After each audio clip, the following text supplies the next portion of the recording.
বাংলাদেশের রাজনীতিতে খালেদা জিয়ার উত্থান ১৯৮৩ সালে তার স্বামী জিয়াউর রহমান হত্যাকাণ্ডের পরে যখন বিএনপি বিপর্যস্ত অবস্থায় তখন তিনি দলের হাল ধরেছিলেন। রাজনীতিতে আসার আগ পর্যন্ত খালেদা জিয়া ছিলেন একজন গৃহবধূ, কিন্তু গৃহবধূ থেকে রাজনীতিতে নেমে মাত্র ১০ বছরের মধ্যেই বিএনপিকে ক্ষমতায় নিতে পেরেছিলেন তিনি।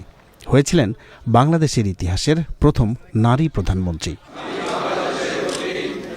১৯৮১ সালের ৩০ মে ব্যর্থ এক সামরিক অভ্যুত্থানে রাষ্ট্রপতি ও বিএনপির প্রতিষ্ঠাতা জিয়াউর রহমান চট্টগ্রাম সার্কিট হাউসে নিহত হওয়ার ৭ মাসের মাথায় দলটির নেতাকর্মীদের অনুরোধে বিএনপিতে যোগ দেন খালেদা জিয়া। ১৯৮৩ সালে দলটির সিনিয়র ভাইস চেয়ারম্যান আর ১৯৮৪ সালে পার্টির চেয়ারম্যান হিসেবে নির্বাচিত হন বিনা প্রতিদ্বন্দ্বিতায়। ৮০ দশকে এরশাদ সরকার বিরোধী আন্দোলনে খালেদা জিয়া গ্রেপ্তার হয়েছিলেন ৩ বার। ১৯৮৬ সালে এরশাদ সরকারের অধীনে সংসদ নির্বাচনে অংশ না নিয়ে আন্দোলন অব্যাহত রাখায় খালেদা জিয়ার পরিচিতি তৈরি হয় আপসহীন নেত্রী হিসেবে।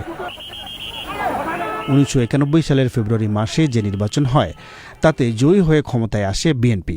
১৯৯৬ সালের ১৫ ফেব্রুয়ারি একটি বিতর্কিত নির্বাচনের মাধ্যমে খালেদা জিয়া আবার প্রধানমন্ত্রী হয়েছিলেন।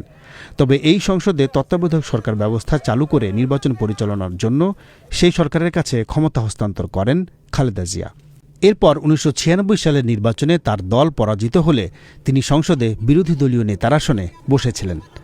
৫ বছর পরের সংসদ নির্বাচনে লড়াইয়ের জন্য জামায়াত ইসলামী সহ ধর্মভিত্তিক রাজনৈতিক দলগুলোর সাথে তিনি নির্বাচনী জোট করেন, যা নিয়ে পরবর্তীতে তিনি সমালোচনার মুখে পড়েছিলেন।